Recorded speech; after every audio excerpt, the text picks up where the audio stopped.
Pi minus x square sine n x by n, जहां limit हमारा है 0 से 2 पाई,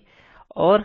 पिछले क्वेश्चन में हमारा क्या था, -1 अंदर था, उसको अगर मैंने माइनस को बाहर निकाला तो ये हमारा प्लस बन गया 2 by n 0 to 2 pi pi minus x sine n x d x.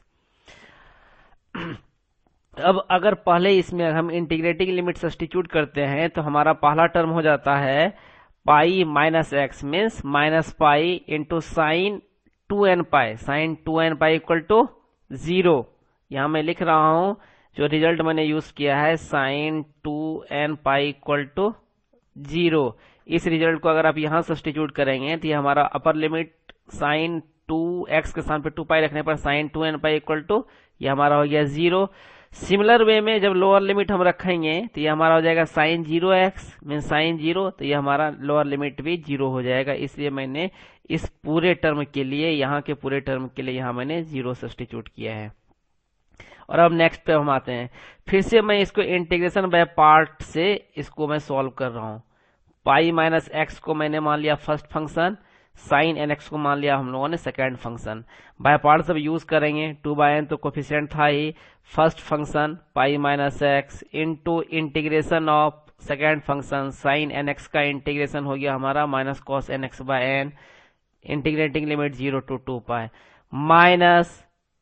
Integration of differentiation of first function pi minus x का डिफरेंशिएशन ही हो गया -1 into integration of second function sine n x का integration minus cos n x by n d x. Next 1/4 pi, इस 2 by N को,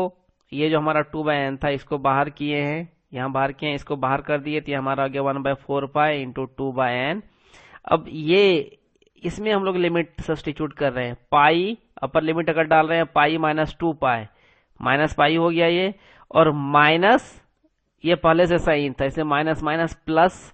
cos 2n pi equal to 1, that's why upper limit का इसका value हो जाएगा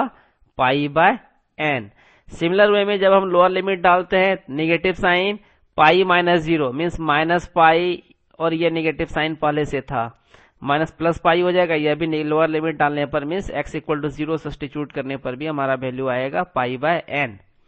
minus, अब इस term को हम लोग इंटीग्रेट कर रहे हैं, माइनस साइन रहेगा ही, कॉस एन एक्स का, cos n x by n का डिफरेंशिएशन हो गया sine n x by n square, integrating limit 0 to 2 pi,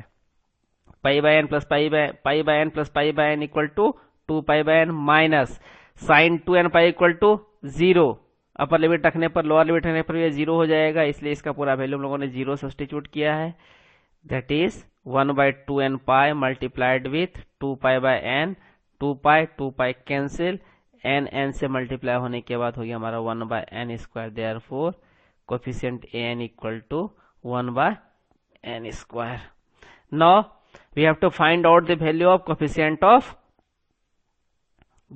Fourier coefficient bn equal to हमारा फॉर्मूला था 1/पाई 0 to 2 पाई fx साइन nx dx। अब हमारा fx क्या दिया गया है, fx equal to 1/4 pi minus x square, इसलिए हम लोग अब fx का वैल्यू सब्स्टिट्यूट करते हैं। fx का वैल्यू सब्स्टिट्यूट करने पर bn का वैल्यू हमारा हो गया 1/पाई 0 to 2 पाई, जो हमारा इंटीग्रेटिंग लिमिट होगा 1/4 pi minus x square sign nx dx। By parts use कर रहे हैं, पाई माइनस एक्स को फर्स्ट फंक्शन एज्यूम कर लिए, साइन एक्स को हम लोग सेकंड फंक्शन एज्यूम कर लिए, फिर वही हो जाएगा first function pi minus x square into integration of second function minus cos n x by n 0 to 2 pi minus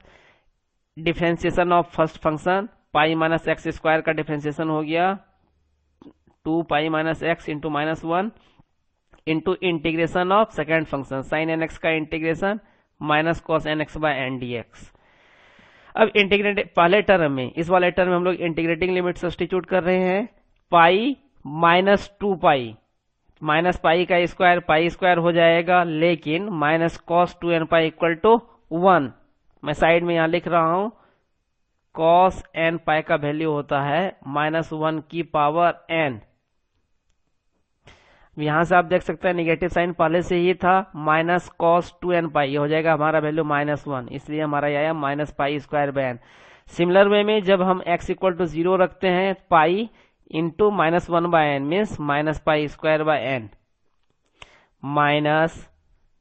two ये इस 2 को और इस n को बाहर कर लिया है, इसलिए हो गया -2/n। Integrating limit 0 to 2π integration of pi minus x cos